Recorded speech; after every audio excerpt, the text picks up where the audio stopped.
Lord, in a special way, we pray for Chang. You be with him.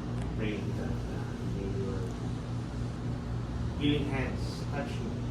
Give him, Lord, the recovery that he needs, and may provide the provisions that's given, and also the visit that is for him as well. We also pray for his family, relatives and friends who are there. We pray for your support to be upon them, guide them, and bless them.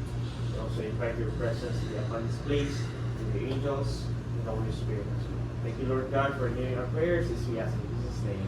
Amen. Congrats yan. Agar kayo.